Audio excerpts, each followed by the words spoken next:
ఒక senior judicial officer తనకన్నా junior judicial ఆఫీసర్ని కొలీజియం ఒక జడ్జిగా ఎంపిక చేసిందన్న ఆరోపణలతో సుప్రీంకోర్టులో కేసు ఫైల్ చేశారు.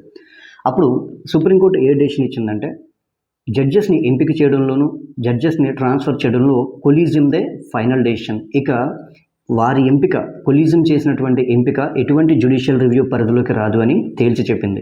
జడ్జెస్గా ఎంపిక అనేది కేవలం సీనియారిటీతో సంబంధం లేదు, దానికి కనీసమైనటువంటి అర్హతలు ఉండాలి, అలాగే యోగ్యత ఉండాలి. అలా ఉన్నవారు జూనియర్ అయినప్పటికీ కూడా వాళ్ళని కొలీజియం ఎంపిక చేయడం జరుగుతుంది అని తేల్చి చెప్పింది.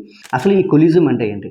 కొలీజియం అనేది ఒక సిస్టమ్ అనమాట. జడ్జెస్ని ఎంపిక చేయడంలోనూ వారిని ట్రాన్స్ఫర్ చేయడంలోనూ ఇది ముఖ్య పాత్ర వహిస్తుంది.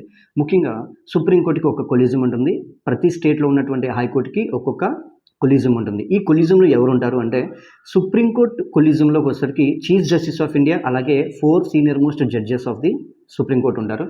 అలాగే ప్రతి హైకోర్టులో ఏ హైకోర్టు అయితే ఆ హైకోర్టు యొక్క చీఫ్ జస్టిస్, అలాగే ఆ హైకోర్టులో సీనియర్ మోస్ట్ జడ్జెస్ ఇద్దరు ఉంటారు. సో వీళ్ళు సెలెక్ట్ చేసిందే ఫైనల్ అనమాట.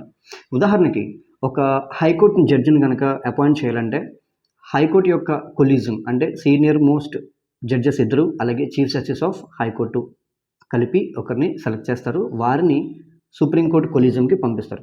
సో వాళ్ళు ఫైనల్ చేసిన తర్వాత చీఫ్ జస్టిస్ ఆఫ్ ఇండియా ఎవరైతే ఉన్నారో ఆయన ఈ సెలెక్ట్ చేసినటువంటి వ్యక్తిని మినిస్ట్రీ ఆఫ్ లా అండ్ జస్టిస్కి రికమెండ్ చేస్తారు. వాళ్ళు ప్రైమ్ మినిస్టర్కి ఆ లిస్ట్ని పంపిస్తారు. ప్రైమ్ మినిస్టర్ యొక్క అడ్వైస్తో ప్రెసిడెంట్ జడ్జి గారిని అపాయింట్ చేయడం జరుగుతుందన్నమాట. సో కంటెంట్ నచ్చితే మన ఛానల్ సబ్స్క్రైబ్ చేసుకోండి. Thank you so much.